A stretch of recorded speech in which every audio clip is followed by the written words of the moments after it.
Ladies and gentlemen, welcome to the next edition of AmiSights. I'm Ami Kassar, your host, along with my co-host, Lynn Ozer, aka SBA Queen. And today I'm so excited to have my friend Jon Ostenson on, who's going to teach us more about franchising than you ever dreamed about knowing. I'm excited to be here. Thanks for having me. And what do you do? I do a little bit of this, a little bit of that. So I've got two companies. One, invest in franchises myself as a multi-brand franchisee. My background, I've been a franchisor, but where I spend most of my time is with my other company, FranBridge Consulting, where we help connect entrepreneurs and investors around the country with what we see as the top franchise opportunities, what I call non-food franchising. So all the industries that exist outside of food that oftentimes may not be top of mind. And we help people step into business ownership either for the first time or help them build their portfolio of companies. Wow, that's so interesting, especially since we live in the world of financing businesses and franchises all the time. How did you get started in this, Jon? Yeah, Len, like so many of your listeners, I spent many years in the corporate world and had a good run, but always had that desire to be my own boss and, build my own empire like so many have. And so stepped out about 8 years ago and had the opportunity to kind of sidestep into franchising. I served as president of Shelf Genie franchise system, ran the home office, supported our owners all across the country, and I really fell in love with the franchise model. And long story short, I ended up spinning off with the founder of the company. We've invested in franchises ourselves on the franchisee side. So I bring perspective from both sides of the table when I'm working with my clients, but just love what I get to do. It's entirely free to work with us. We're essentially a real estate broker, but for franchises. And we work with over 600 different franchise companies and I help those that would be business owners, connect the dots on what could be the top opportunities for them in their market. Tell us about that process, Jon. To me, a franchise is a little bit like a business in the box. And what makes it, how do you connect people with something that makes sense for them? What are the ingredients in it? Yeah, well, first off, not everyone should be in franchising. Some people are too entrepreneurial and want to put their thumbprints all over it. But I'd say for the vast majority, they like the idea of kind of having training wheels, of having a business in a box where it's a proven business, in other comparable markets. And it's all about executing. So you've got the playbook, you've got the coach on the sidelines in that franchisor, you've got other franchisees. They're living the same thing day in, day out. So you're constantly exchanging best practices. And certainly you can get economies of scale and synergies from a supply chain of standpoint on services or products. But no, what we do, Ami, to kind of get to your question is, make it very streamlined for our clients. We have a really refined process where I'll get on the phone, talk to a prospective franchisee and, help them understand, connect the dots. I typically share a copy of my book, Non-Food Franchising, which I'm happy to share with all of your listeners as well. And so help them understand franchising and what's going on in the industry. I get to know them and their backgrounds and what role they're looking to play in the business, what they're looking to invest. We're talking about just what could be the good opportunities. And then I go back and reach out to the top franchises that I think could be a fit for them based on what I'm seeing out there. And then I'll introduce them to, somewhere in the neighborhood of 10 or 12 opportunities a few days later, once I know that those are available there in the market. And they would typically narrow those down to maybe 3 or 4 to then actually have a conversation with. And that's when the magic starts happening. They start to crystallize in their mind what could be a good business for me. What are those characteristics that I like? And I kind of hold their hand through the whole discovery process as they engage with the franchisors. And we can always iterate and bring in other opportunities as well as they're starting to figure things out. But then eventually, we connect them with funding resources, franchise attorney to review the agreement, and really kind of one-stop shop for someone that's looking to get into business ownership. Are there some networks out there that you think are emerging and exciting and some of your most favorite today? Absolutely. And I was in Charleston for several days last week meeting with emerging brands. And, we've never seen so much interest in franchising. Our biggest challenge is that good opportunities move incredibly fast in good markets. So I'm always trying to position my clients ahead of other candidates in the pipeline, for the same opportunities. So that being said, I'm always out there at the tip of the spear trying to figure out what's next. And so just to kind of broadly speak about what people are liking out there, from a 30,000 foot level.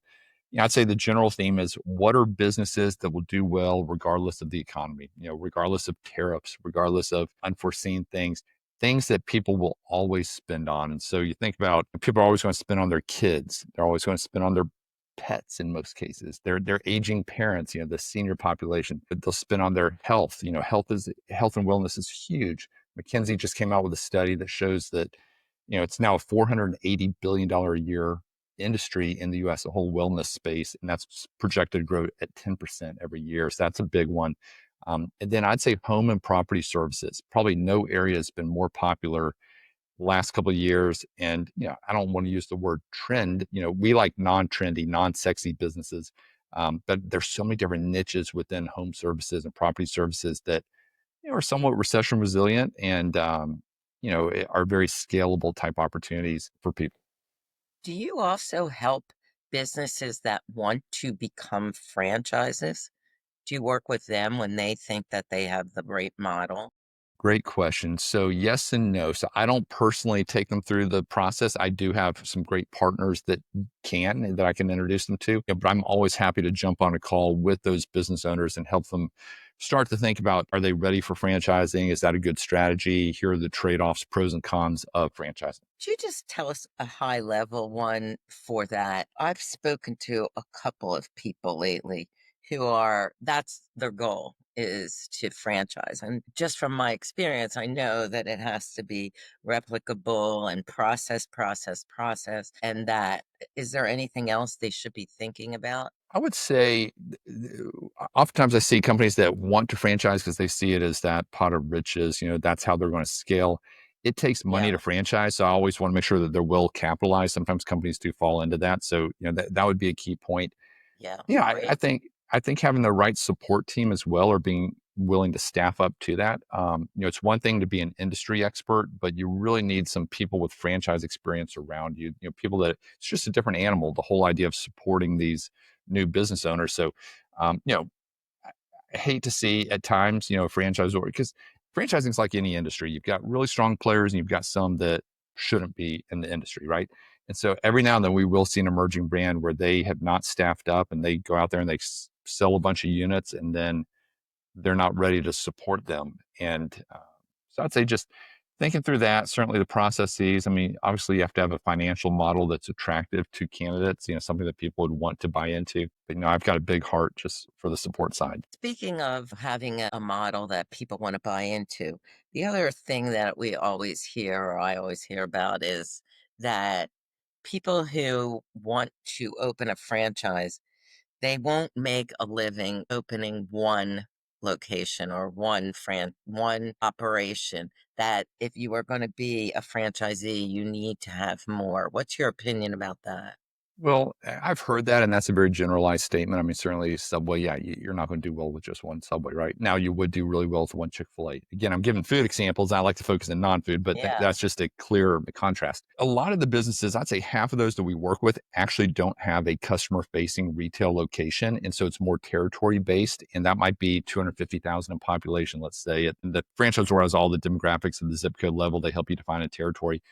I'd say two-thirds of our clients do purchase multi-territories or multiple units, like multiple retail locations to kind of scale over time. However, someone could start out with just one and, start to build that out and then potentially acquire another franchisee's location down the road. That internal M&A within a franchise system is very, very common where here, the business, it's very easy. I've got plenty of examples of clients I've personally done. I've bought another franchisee. I've also sold to another franchisee. So it could be a good exit strategy as well as a scalable strategy on the other side. So I'd say it just depends on the business. Typically with a service-based franchise, you would want multiple territories to kind of get to those numbers you need to. But one path that we see some people take, Lynn, is that they'll start with just one location. And then they have the optionality down the road of potentially acquiring other franchisees locations or launching another business. I had a client in Boise, Idaho recently that had bought an in-home senior care business. They came back to me 6 months later and said, "Hey, we'd like to add a tag-on service here. What do you recommend?" And I introduced them to a franchise that provides wheelchair ramps and stair lifts and retrofitting of bathrooms, allowing them to age in place. So it's kind of they've got a synergy, obviously, with the client base, and they ended up moving forward with that. Let's get a little technical, and maybe this will be some for Lynn and some for John, but we'll all learn for it. A year and change ago, the SBA got rid of the franchise registry, and which upset a bunch of people. And yesterday they announced as of June 1st, it's back. What does that all mean? That's kind of a question for both John and Lynn. Well, Lynn, go first. Okay. The franchise We're all going to learn, John. We got the SBA queen with us. We're all Absolutely. going to Let learn. her show her stuff. The franchise directory that SBA had was of great help to lenders and franchisors. You could have a client come to you as a lender if the franchise itself was on the directory, then you could just go ahead. But and that made the process easier. So in order for a franchisor to be listed in the directory, they have to have their documentation, the FDD, the disclosure documentation, and any other document that the franchisee has to sign has to be reviewed by the SBA. And when they started this directory before, there was an addendum, that's what they called it, that the franchisor had to sign, which stated that they would comply with certain requirements of the SBA in order for their franchisees to be financed by the SBA. And so much of what that entails is the separation between the franchisor and the franchisee, and allowing the franchisee to benefit from the upsides and the downsides of the business. And a lot of it has to do with control. And oftentimes there are management agreements within the disclosure agreement that discusses to what extent the franchisor can manage the business. And SBA is big on the independence of the franchisee. But without getting into all the details of what it takes to get yourself onto the directory, the good news going forward is SBA will review any new emerging franchise. They'll review the documentation that has to be signed by the borrower. And as long as they find it acceptable, they will have the going forward. This starts on July 1st. Instead of having to sign these addendums, they've changed that. They have a lifetime certification, so to speak, that the franchisor has to sign, which says something to the effect that SBA has reviewed everything. And as long as you are lending money, as long as a franchisee is getting money from the government, you, the franchisor, certify to a certain amount of points that you will comply with. And that's all you have to do. And the benefit to the franchisor of being on the directory is that any franchisee that you sell to is able to go to any bank who can just hit the directory, see that the franchise is listed, and then they can go on with lending. And they don't, the onus is not on the lender to qualify that franchise as being eligible for SBA financing. The bottom line after that whole long dissertation is that it makes it easier for a franchisee to get SBA financing, and it takes the onus off the lender of scrutinizing the franchisor's documents, and that's a good selling point for a franchisor to say, I'm on the directory of the SBA. You can get financing from the SBA for this transaction. Lynn, isn't there going to be catch up now for the brands that got going in the last year? Absolutely. Good question, Ami. So from June 1st to July 1st, there's directory will go into effect exactly how it was when they shut it down a couple of years ago. So if you're on there and you need an addendum, then an addendum will have to be signed. If you're on there and everything's fine, you're fine. But by July 1st, all the franchisors that are already on the directory with or without an addendum will have to sign this new certification. So come August 1st, any franchisor who hasn't signed the new certification will be dropped from the directory, or if they've complied and gotten themselves the new certification, they'll go on, and that's the catch-up period for the franchisors. But the good news is that any new franchise that wants to be on there, you can absolutely go and get certified as soon as June 1st. John, does this impact your work in any way, good or bad? I was on the phone with a lender yesterday, and I mean, everyone seems to be on top of it. So, yeah, it's all about, people get excited about an opportunity, want to move forward, and it's like, what are the barriers to entry? And, this should reduce that barrier. And again, just provide even more validation in their minds that the opportunity they're moving forward with has been vetted and approved, by another set of eyes. What are you seeing in the market today? Are a lot of people leaving corporate America by choice or not choice, and then um, wanting to do their own thing? Are you seeing any for people laid off from the government wanting to start a franchise? What are you seeing out there? Yeah, I've got a few clients from the government, but I'd say the majority come from, companies like I've got several clients right now from Microsoft or LinkedIn or, the tech space, as well as others. I think, they kind of put their heads down and grinded through, COVID and the last couple of years, but they've always, I think COVID, that period got a lot of people soul searching and thinking, and they're now starting to, realize maybe, the time's never going to be perfect, right? The stars are never going to perfectly align, but if I don't make a move now, then, where am I going to be down the road? And so many people are tired of working for the man and, tired of not having the freedom to do the things with their family they want to do. I mean, on Monday, my kids were out of school, so I took them to actually a franchise. It's a trampoline park. I took my son out to play golf on Monday. I took my daughter to breakfast Friday morning. I can do that because I'm a business owner. I didn't have to ask approval. Like, now I'm the hardest boss I've ever had,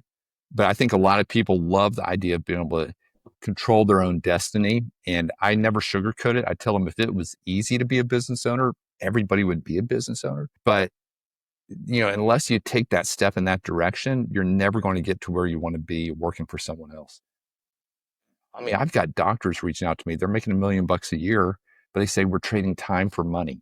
Now, in most cases, they've got enough invested. They're not looking to leave just yet. They say they wish they could, but they're going to continue to grind. But they want to have that they've got an intellectual curiosity they want to satisfy and get something going on the side, start to build up passive revenue.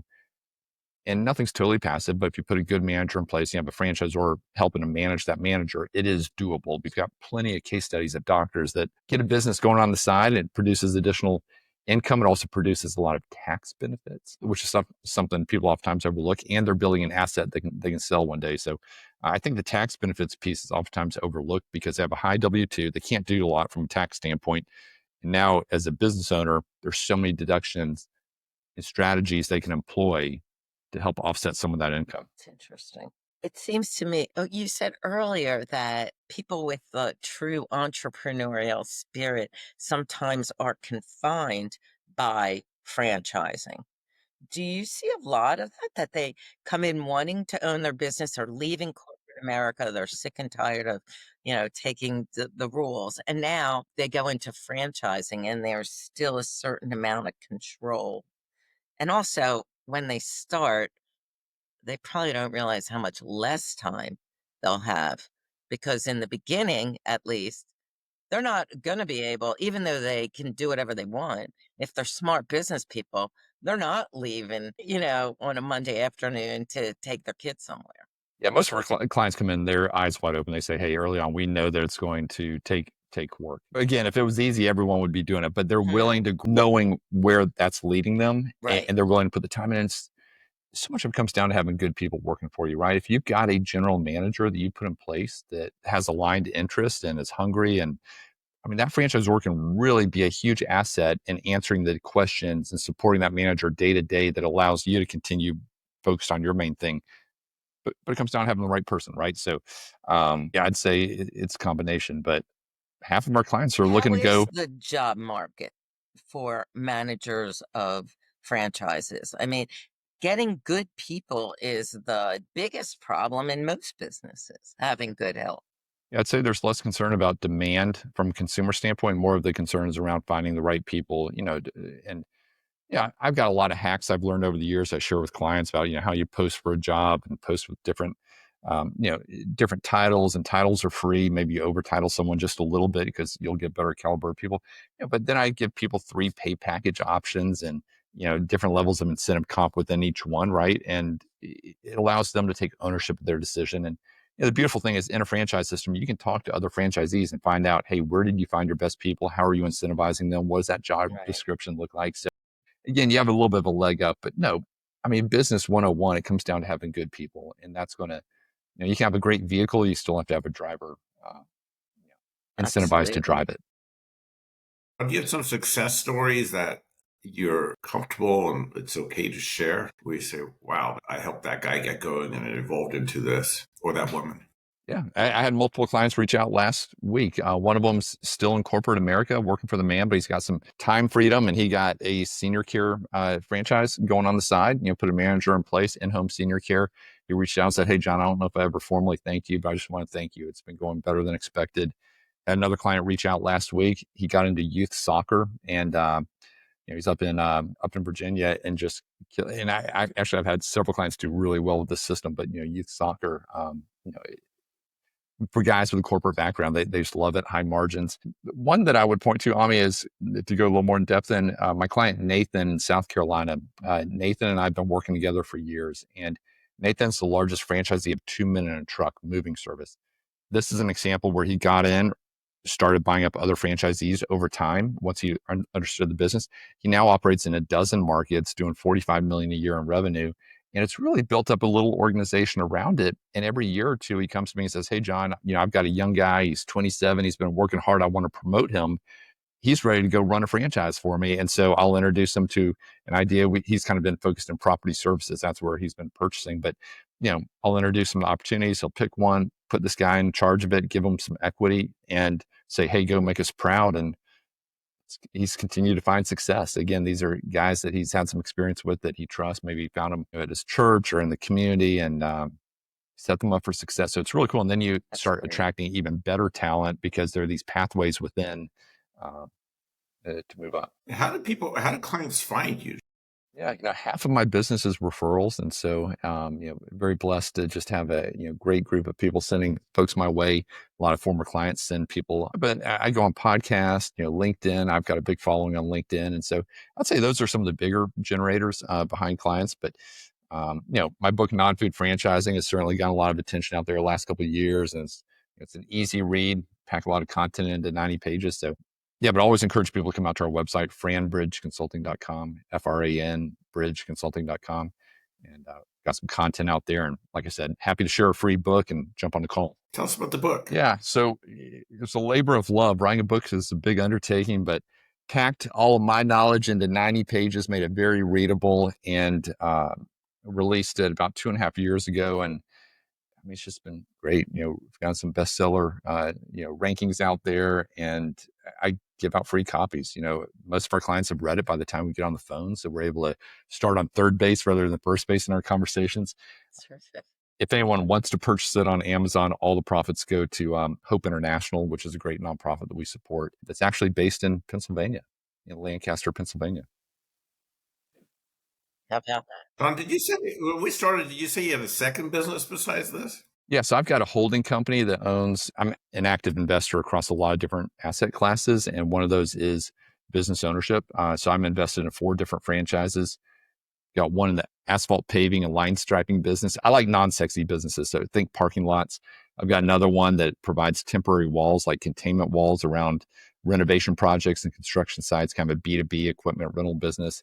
I've got one that provides 3D printed inserts that are custom inserts for your shoes. This is one kind of in the health and wellness space, insoles. And then I'm invested on the franchisor side in a business that we just hit our 100th territory with, which is really exciting. It's custom pull-out shelving for your kitchens and pantries, a business called Art of Drawers. How do you manage all that? Good people. So I probably spend 5% of my time, honestly, on those businesses and 95% helping others get plugged in. So yeah, certainly a lot of learnings over the years. It hasn't always been that ratio, but it just comes down to having good people. John, just curious, when you started out working, where did you work first? Yeah, after the University of Georgia, I went with Accenture. So I was in consulting, just more generalized consulting, and worked in India for about 6 months, which was an adventure. And then went back to grad school and then worked in an industry I never thought I'd be in, Carter's Oshkosh B'gosh. About that. Yeah, children's apparel. And, we're a big public company based here in Atlanta where I am, and had a great run with those guys. They were very good to me. But like I said, always had that desire to do something more. Never look back. My son started at Accenture, and I wondered how long he was going to last. 52 days. Is that right? Training plus one more week. Yeah. Jon, how do our listeners find you? Come out to our website, FranBridgeConsulting.com. Again, that's FRAN bridgeconsulting.com. If you share your email address, I'll send you a free downloadable copy of our book. And if you'd like to jump on a call, again, it's entirely free to work with us. So happy to jump on a call. And I'm pretty active at sharing content on LinkedIn as well if you want to look me up on LinkedIn. What a great value add you are for people out there thinking about franchising. This is great. Thank you. Thanks for sharing all your insights.